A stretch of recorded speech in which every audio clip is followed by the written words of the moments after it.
Nos politiciens sont des criminels. Ñi jiite depuis début ba léegi soo leen dajale woon ñoom ñëpp fusillé leen defoo bàkkaar. Si on devait retomber dans les mêmes travers que nous dénonçons, si on devait revenir nous allier avec ceux qui sont même à la base de notre engagement politique, mais finalement ce sera du temps perdu et peut-être même on aura été pire que ces gens-là. Sénégalais ñoo war a jël seen responsabilité nag am seen fulla. Ils n'ont qu'à se débarrasser de cette classe politique. ñii neew ñu fi pour réew mi seen bopp lañ fi nekkal. Monsieur Karim Wade a été condamné, élargi dans des conditions nébuleuses, livré au Qatar, et je ne vois pas de quelle légitimité il peut disposer aujourd'hui pour incarner un leadership politique, notamment de l'opposition, et essayer de créer un intérêt autour de sa personne. En tout cas ñun suñu parti li ñu gis mooy il faut que Sénégal politique ñu dem ba askan wi mun a ràññee kanay kan te loolu pour mu am il faut que ñu ne lii mooy li ñu parti bu ne nag assumer li ñam waaye parti bi Sénégal nga gis parti bi ne la man communiste la kële ne la man libéral la kële ne la man xawma lan la ñu xëy rek ne waaw il faut ki fi nekk jóge fi ñun ñëpp fàtte nañ loolu yëpp ànd te duñu ànd ci programme duñu ànd ci waxante dëgg seen ànd yëpp mooy suñu xasee ba daaneel ki fi ne man ñaata ministre lay am man ban institution lay jiite man ñaata ambassadeur lay am loolu yëpp noos rek ak séddoo gâteau loolu nag ñun mënuñu suñu génération déjà ak ñun ni ñu duggee ci politique mënuñu dugg ci loolu. ñun nag système bi la ñu bëgg a raser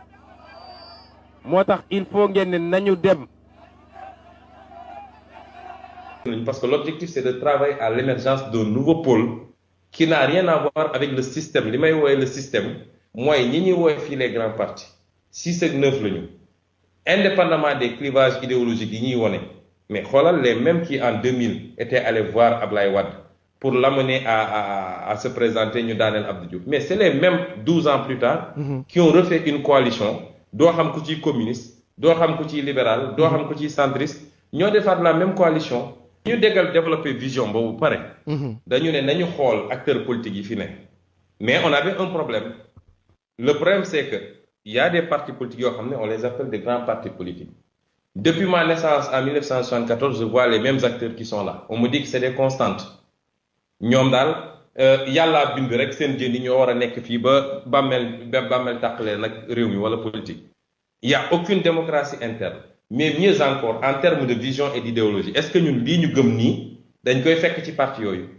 mais bi ñu demee xool làmbatu ñu bëri dem nañu toog waxtaan ak ñoom am na ñu recevoir du ma leen tudd fii mais on a été très déçus.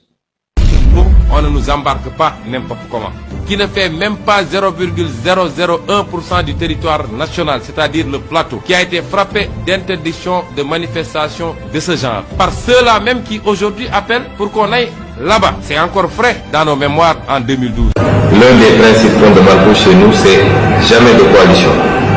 Nous avons été effectivement contactés par M. Karim Wade. Quand nous avons reçu des coups de fil venant de lui, que nous n'avons pas jugé nécessaire de prendre pour la simple raison que nous, notre option politique, tout le monde le sait, notre option politique, c'est qu'on a un problème systémique extrêmement profond et que lui-même est un produit et désormais un leader dans ce système-là. Aujourd'hui, moi, je considère que la classe politique, dite traditionnelle, les grandes formations politiques, font partie tous d'un seul et même système. Et ce système-là, c'est un système pour nous qui traîne deux faiblesses fondamentales.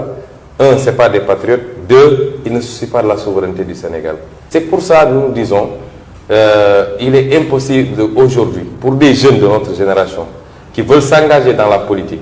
et qui sont conscients de pouvoir porter un changement, d'aller le faire dans ces cadres politiques-là. Une certaine classe politique qui depuis 60 ans maintenant, quasiment depuis 54 ans, a asphyxié le pays.